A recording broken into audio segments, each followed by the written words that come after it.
Hello and welcome to my review of Bungie and Bungie.net. As always, I am your host, Captain Jack Hammer, and I thank you for joining me. Okay, so at first I wanted to review Bungie and Bungie.net separately. However, I found it difficult at times to separate the two, as Bungie.net could not survive without Bungie, and I look at Bungie.net as an extension of Bungie's customer service apparatus. Okay, first off, Bungie should be commended for making a game that was fair and balanced so that anyone that played it, no matter their skill level, would have a good gaming experience. I say was because over the last 6 months, Bungie has been genderflecting to the competitive community and left the regular Halo player to twist in the wind. BR starts and social matches are just one example of how they screwed up. I could see them in ranked matches and of course MLG hardcore matches, but social matches? The BR physics aside, the BR is a specialized weapon, like the sniper rifle. The BR doesn't need to be a startup weapon. Besides, there are tons of BRs on most maps, so why start with one? Now the reason that I have been told that there are BR startup matches in social matches is that the competitive players use social matches for warm-up matches. So Bungie is basically saying, screw the regular players. The competitive players need some cannon fodder. Way to care about the community, Bungie. And people say, oh no, Bungie cares about us. They gave us cold storage for free. Please. Although that map is the most visually awesome looking map ever made, that is where my praise ends. Its gameplay sucks. You camp with a shotgun, and if anyone runs into the murder pit, bam, they're dead. Bungie, by their own admission, made this map to cater to the competitive community by making a room-to-room map, because competitive players evidently hate big stadium maps. What's up with that? And by the way, Bungie didn't give us cold storage. You had to have bought the legendary map pack first, and they dropped the price of that from 800 gamer points to 600 gamer points, so people who had not bought the legendary map pack could download it, and they could buy the legendary map pack cheaper and get cold storage. So it wasn't free. And why did they drop the price? Maybe because the legendary map pack didn't meet sales expectations and the map sucked so much that they couldn't sell it on its own. So you have this really pretty looking map with not much else going on. That sounds familiar. Here's where things bleed over to Bungie.net. I couldn't talk about these things on BNet because Bungie is too proud to admit that they've screwed up, and BNet mods ban people on a whim just because they don't like what they're saying.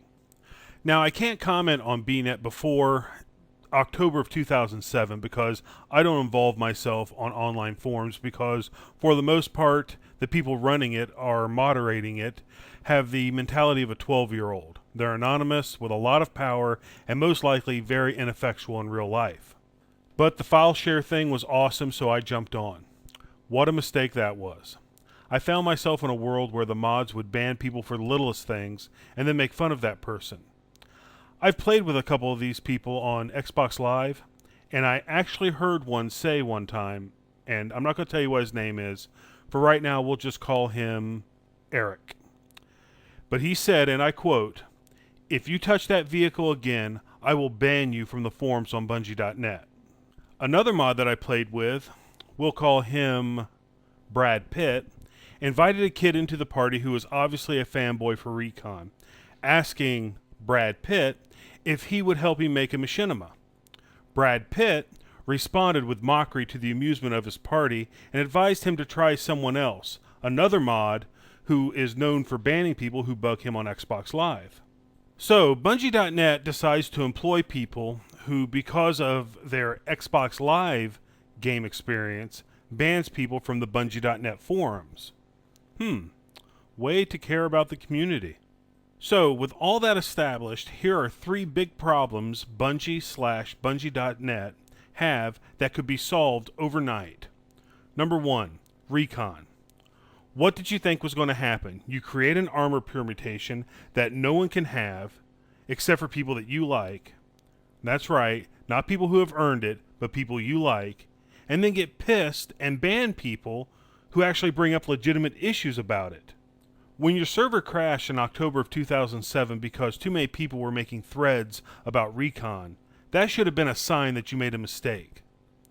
So instead of giving it to everyone, which fixes the problem and prevents people who do have it from getting their accounts hacked, I know of at least one person for sure that had this happen to them, you decide, we'll just ban them and never tell them what they can do to actually get it. Way to care about the community. Number 2, the file forms. Bungie.net destroyed that. One of the things that made Halo 3 stand out from other games is your ability to create a map or a screenshot or a game type, upload into your file shares on Bungie.net, and then share it with the community.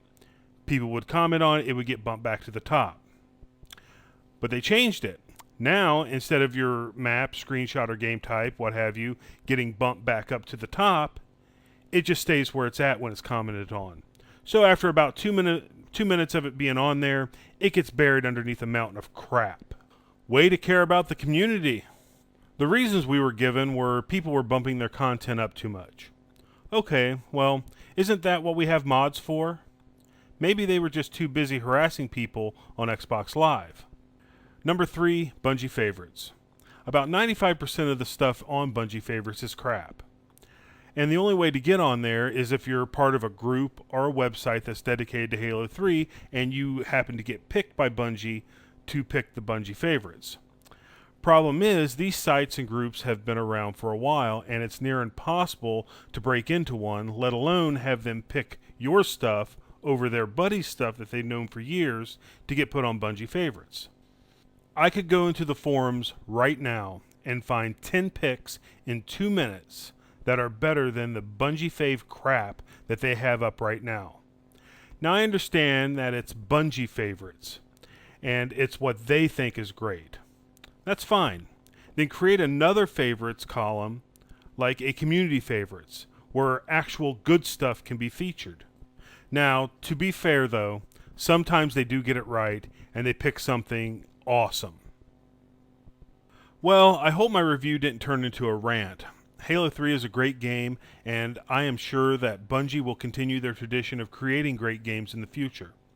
I just hope they improve their customer service. I know I may lose some friends over this review, I may be invited into less games, and attacked by Bungie and Bungie.net fanboys. Well, and I say bring it on. Nothing I said here can be disputed, everything I've said here is true, and it's all happened. So bring it on. Having said that, let me just end by saying, for creating a great game and the greatest game franchise in history, Bungie gets a 10 out of 10. In the execution of the benefits Halo 3 has to offer and general customer service, Bungie/Bungie.net gets a 4 out of 10. Thank you for watching. I'm Captain Jackhammer, and I will see you next time.